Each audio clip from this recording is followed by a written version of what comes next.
unclear what impact the Public Advocate's Office has on the provision of human services in the city and the way the city does business with the not-for-profit providers of these services. Can you comment, or would you comment, on the Public Advocate's role with regard to the provision of human services and how you would use the power of the office to support providers and the clients we serve? Norman, we'll start with you. Well, the opening statement was that the Public Advocate have a partnership with most of you in this room. It's a no-brainer, of course. If you take a look at what the Public Advocate is supposed to do, it's supposed to be the advocate for people in the city. And that means you have to be in the neighborhoods. You have to be connected to your programs. A Siegel Public Advocate's Office would have an ongoing relationship with every program in this room. We would reach out to you. You know, when I go to interviews, people say, usually at the end, if you're the Public Advocate, will you have a liaison with our office? And the answer is, not only will we have a liaison, we'll be calling you all the time, because you know what the issues are. When we're talking about homeless issues, we're talking about HIV/AIDS, 270,000 people in the city. The city really is not doing what it should be doing for people who are HIV/AIDS in the city. When you talk about the seniors, the Bloomberg administration is threatening to cut senior programming. Last December, I got phone calls before Christmas. They were going to cut the senior Alzheimer's program. I went out to try to get a law firm to go pro bono with me in court to try to stop that. 6 law firms turned me down. So what did we do in January? We created a new group called the Senior Outreach Coalition. I now have turned 65. I'm a member of the Great Panthers, finally. Always wanted to be a member of the Black Panthers, but couldn't do it because of the color of my skin. But now I became a Great Panther. And we're organizing now under the Senior Outreach Coalition so that if the Bloomberg administration decides after the election they're going to cut senior centers, the senior centers need to be activists. They need to start to march and rally. Maybe what they have to do is do a Rosa Parks, which is on the day they're going to cut the program, the seniors just say, I'm not getting up. I'm staying in the facility, and then see what happens. A public advocate needs to nurture, to encourage, to support all of you in this room, not only programmatically, but even maybe financially. And that's what the Siegel Public Advocate would do, because without your programs, without your advocacy, the dynamic of advocacy and making the people who are most vulnerable, our young people, our seniors, our poor people, the people who are living out on the streets, and probably the wealthiest city in the world. We shouldn't have the people who are out on the streets being out on the streets.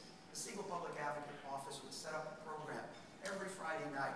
We'd have volunteers going to the streets, putting a human face on everyone who's out on the streets. I did that when I was at the Civil Liberties Union in the 80s, challenging a lot of the Koch administration programs. I see Nancy sitting in the back. We did some fights over those issues, sometimes together, sometimes against, but you can agree to disagree. In 2 years, I'll get 50% of the people off the streets. You can't get everyone because we've lost a lot of people.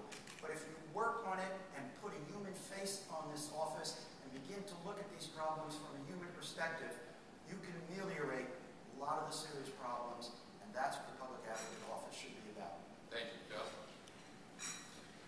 I think the nonprofit sector, the community-based organization sector, has not been supported in recent years in a consistent manner by this administration. I think that this comes down to a real question of the philosophy of our city government and where we're going.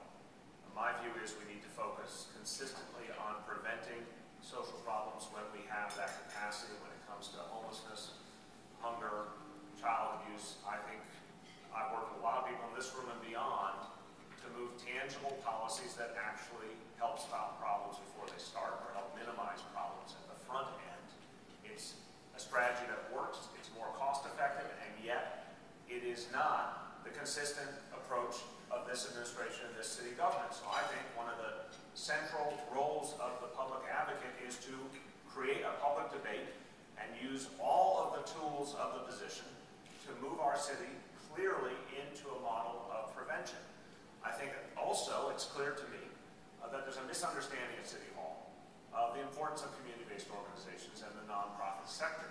I think when you think about the last 30 or 40 years in the city, and you think about our social fabric, you think about what our youth workers have done, what our senior centers have done, you think about the fact that this extremely challenging dynamic that is New York City is somehow held together. People in this room have a lot to do with it. People you represent have a lot to do with it. We're not supporting that work sufficiently. I literally believe there is a sense at City Hall, a somewhat corporate mindset, that whatever organization can do the work in the most cost-effective fashion must inherently be the best organization to do the work. I think in many cases the most local, the most community-based organization is the one that can best do the work, that best understands the problems, that has a multiplier effect of being able to create leadership for change in communities, to be able to foster community organizing. That creates a network, a human network, that addresses problems individual by individual. So these are, to me, big strategic and philosophical questions, and we're not set up in the right place. In effect, we've been undermining a lot of our own progress over the last few decades. We're taking a lot of those building blocks away.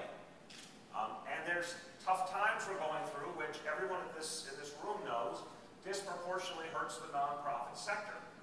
We all know what's happening to a lot of your contributions and the support you're used to. So it's up to city government to protect you and tide you over more effectively than we're doing now. And I think that becomes the job of the public advocate. Again, I'm a big believer that people in New York City want a compassionate government. I think it is part of the DNA of New Yorkers. I think we want to know that folks are not going to end up on the streets, and we want to know that we're doing everything within our power. And I think the public advocate, and it gets back to the relevancy of the job, if the public advocate systematically points out where we could be doing more, how we could be reaching more people, how we could be stopping people from falling into social ills, I think the public would embrace that and think it a worthy investment. But we've got to enunciate that view more clearly, and I think for